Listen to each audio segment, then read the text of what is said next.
दानिश तैमूर का 4 शादियों पर बयान प्रॉब्लमैटिक है, उसके बाद जो उनका क्लैरिफिकेशन है वो भी कन्विंसिंग नहीं है. He is still defending himself and it is something which is not right.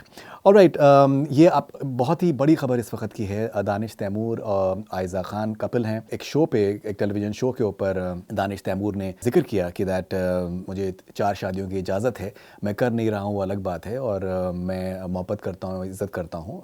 Aiza के बारे में कहा, एंड फ़िलहाल मैं इन्हीं के साथ रहना चाहता हूँ. जो फ़िलहाल वर्ड है उसका, उसके ऊपर भी बहुत ज़्यादा क्रिटिसिज्म इनका हुआ है. उसके बारे में भी उन्होंने क्लैरिफिकेशन देने की कोशिश करी कि दैट फ़िलहाल से मेरे मुराद ये थी कि हो सकता है कि मैं मुझे कुछ हो जाए and may be I may not be surviving. लेकिन अगर आप वो देखें वो कॉन्टेक्स्ट में जिस तरीके से फ़िलहाल वो कहा गया है, so this context is not convincing over there as well. ये भी इम्पॉर्टेंट है कि इस स्टेटमेंट से पहले क्या कॉन्वर्जेसन हो रहा था. ज़िक्र ये भी हुआ था कि उन्होंने पूछा था आयज़ा खान से कि दैट आप कब तक काम करना चाहती हैं. So Ayeza is one of the biggest stars in Pakistani drama industry.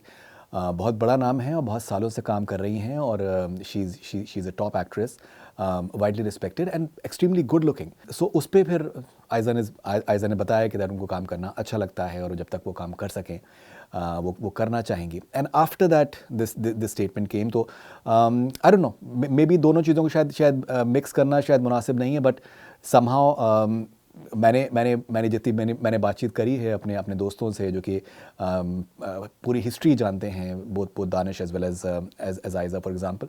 तो the fact is that Ayeza is definitely a far more successful person in the entire scheme of things. और ये बहुत ही फितरी तौर पे है कि दैट इनसिक्योरिटीज़ होती हैं, and that is something which is understandable as well. मैं उन सारी डायनामिक्स के बीच में मैं नहीं जाना चाहूँगा, लेकिन फ्रैंकली स्पीकिंग, आप एक कपल हो, आप एक पावर कपल हो, आप एक शो में जा रहे हो. First of all, did you not have any sense that you should have some sort of preparation कि आपको क्या बोलना है, क्या नहीं बोलना है? Because see, the fact is that you will be judged. आप, ये एक बहुत ही कॉमन सेंसिकल चीज़ है, और इस तरीके की आप बात कर रहे हो. उसके बाद फिर जब क्लैरिफिकेशन उन्होंने दिया है दूसरे दिन, तो उसमें एक शहरयार साहब हैं, और वो वजीफ़ों के बारे में बात कर रहे थे, और तो उन्होंने उनको कम्प्लीटली काउंटर किया कि भाई किसी तरीके से ये नहीं कहा गया कि आप 4 शादियाँ आप रैंडमली आप इस तरीके से कर सकते हो. उसमें रीज़न्स हैं जब आप पॉसिबली कर सकते हैं व्हाटसोएवर. एंड उसके बाद फिर अब मतलब the thought that came to my mind was कि दैट आयज़ा और दानिश, इनके 2 बच्चे हैं, एक बेटी एक बेटा है. So what sort of example are you setting before your daughter, for example? Now this is something, and you're constantly justifying it as if कि दैट एक सेंस ऑफ जो इंटाइटलमेंट है, जो मेल इंटाइटलमेंट है, वो डेफिनेटली प्रॉब्लमेटिक है. And most importantly जो norms हैं, जो मुझे बहुत ज़्यादा, मैं ये नहीं कहूँगा कि मैं एक्सपर्ट हूँ इन सब के मामले में, लेकिन जो जितना भी मुझे इल्म है, और मैं जितना भी मैंने देखा है पिछले 24 घंटे में, you know, there are conditions in which you are allowed to possibly have say a second wife or maybe more. But this is like not casually, you cannot be mentioning it casually कि that मेरे पास जो है वो मेरे पास rights हैं, and like मुझे that I'm the privileged one.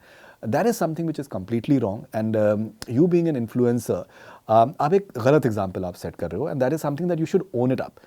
और मुझे लगता है कि माफ़ी मांग लेने से कोई भी इंसान जो है वो छोटा नहीं हो जाता, and it only makes you a bigger person. And frankly speaking, जिस तरीके की पब्लिसिटी आपको पिछले 24 घंटे में मिली है, मैं दानिश तैमूर साहब की बात कर रहा हूँ, मुझे फ्रैंकली स्पीकिंग नहीं पता था कि दानिश तैमूर कौन है. बहुत से और लोगों को भी शायद नहीं पता हो, लेकिन आज के टाइम पे एवरीवन नोज अबाउट हिम. या सो उसमें आई जेन्युइनली फील कि दैट, मुझे सर्टेन लोगों ने मुझसे कहा कि दैट अब तो क्लैरिफिकेशन भी उन्होंने दे दिया है, आप प्लीज़ उसके बारे में भी आप बात करें. बट द फैक्ट इज़ कि क्लैरिफिकेशन जो है वो कन्विंसिंग नहीं है. He is definitely step down, but the fact is कि still in a way he is defending himself, and this is something which is absolutely इनडिफेंसिबल.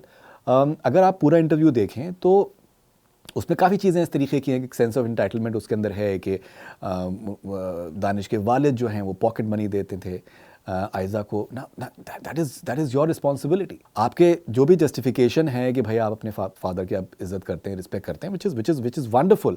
But the fact is कि that वो भी एक चीज़ है जो कि बहुत डिस्कस की जा रही है कि she is receiving pocket money from a father in law, and then she is asked, she said it in a fun manner कि that what really you did with that money. Now, apart from that, देखिए ये भी चीज़ है कि वो उसमें ये भी चीज़ सामने आती है कि वो साथ में हज करने के लिए गए and they definitely have like a nice camaraderie and bonhomie and एक दूसरे का एक रिस्पेक्ट है, वो सारी चीज़ें भी हैं उस इंटरव्यू के अंदर, वो सारी चीज़ें भी नुमायाँ होती हैं एंड ऑब्वियसली आयज़ा का भी एक जेन्युइन रिस्पेक्ट सामने आता है। लेकिन एक मतलब मुझे लगता है कि आप इतना करीबी रिश्ते में अगर एक तरीके का एलिमेंट ऑफ फियर अगर है, खौफ है, वो सही नहीं है। और आप मतलब हम लोग आज की दुनिया में जिस तरीके से हम जिंदा हैं, सो ये this is something which is absolutely not cool and I genuinely hope कि दैट थोड़ा रिफ्लेक्शन करें दानिश के इसके बारे में and he's definitely bothered by the gossiping and all those things that are going on. मेरा मकसद वो definitely नहीं है and I was quite taken aback. I'll be honest. और वो जाहिर सी बात है कि वो जो क्लिप्स हैं वो हर तरफ वो दिखाई जा रही हैं, वो सामने आ रही हैं एंड देखिए क्या होता है कि ये भी कहना कि किसी तरीके से आउट ऑफ कॉन्टेक्स्ट प्रेजेंट करने की कोशिश की गई चीज़ों को, भाई जो कहा है वही तो सामने है, आपने जो कहा है वही सामने है। सो उसको आप कैसे आप उसको वो कर सकते हो कि that this is not what you said and you just put your foot on the mouth. वो कोई कॉन्टेक्स्ट नहीं था कि मैं एक बात कहना चाहता हूँ, मैं आज ये सबके सामने कहना चाहता हूँ। अरे भाई क्या ज़रूरत थी, मतलब what was the point that you're trying to make doesn't make sense at all. And once again, you know, it's a classic example that what not to say in an interview. And you have to be mindful when you're going in a public forum, especially when you're a couple and when both of you are in the public space, that you will be judged. और आप boring मत बनाओ अपने आप को कि बहुत he studied से आपके रिहर्स्ड से आपके आंसर्स हैं, सब कुछ है। मतलब एक तो first of all they should be more fun and camaraderie. You expect to see that between couples. But ये नहीं यार एक बड़ा है दूसरा छोटा है and that is the dynamics that has to be there कि नजरें नीचे झुका के and this and that, what's the point.